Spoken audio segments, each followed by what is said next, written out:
मुझे तो लग रहा है इस देश में न्यायाधीशों के अपेक्षा डीएम महोदय के चपरासी और बाबू ज्यादा पावर और ज्यादा हैसियत रख रहे हैं।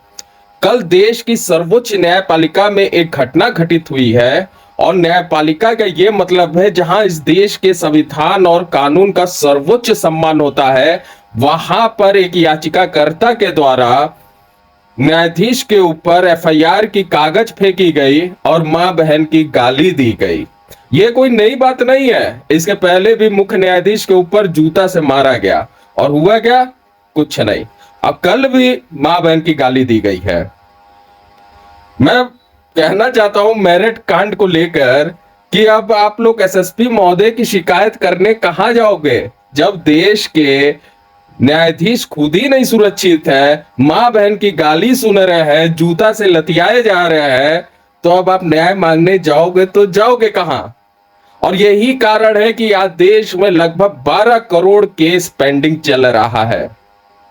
हो सकता है याचिकाकर्ता वर्तमान व्यवस्था से संतुष्ट ना होकर तंग आकर ऐसा कारनामा करने के लिए वो मजबूर हो। कुछ लोग कर दे रहे हैं, कुछ लोग नहीं कर पा रहे हैं। जब देश की अदालत की यह व्यवस्था है तो आम जनता की क्या व्यवस्था होगी? और यही कारण है कि आम जनता रोड पे भी लतियाए जा रहे हैं। शर्म आनी चाहिए ऐसी न्यायपालिका को, ऐसी व्यवस्था को।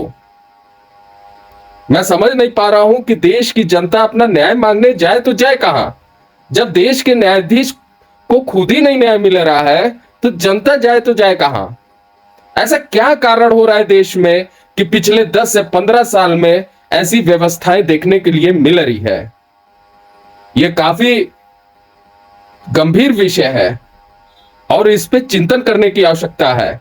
यह मामूली बात थोड़ी ना है कि देश के सर्वोच्च न्यायपालिका पे जूता लोग मार रहे हैं, मां बहन की खुलेआम लोग गाली दे रहे हैं। इससे तो लोगों के अंदर डर का माहौल खत्म होते जा रहा है। चाहे कोई भी मामला हो, यानी याचिकाकर्ता को ऐसा रवैया नहीं अपनाना चाहिए। और मैं निवेदन करता हूं न्यायपालिका से कि कम से कम इस पे तो कोई आप कड़ी कार्रवाई करिए ताकि लोगों का विश्वास आप पर बना रहे। शर्म आनी चाहिए हमारी देश की ऐसी व्यवस्था पर। मीडिया अलग बिकी है, न्यायपालिका का यह रवैया है, प्रशासन अलग बिक चुकी है, देश की कार्यपालिका, न्यायपालिका, व्यवस्थापिका सब भ्रष्ट हो चुके हैं। शर्म आनी चाहिए। अगर नहीं कोई कार्रवाई हो रही है तो सीधे संपूर्ण देश में आप राष्ट्रपति शासन लागू कर दीजिए। बहुत बहुत धन्यवाद। नमस्कार।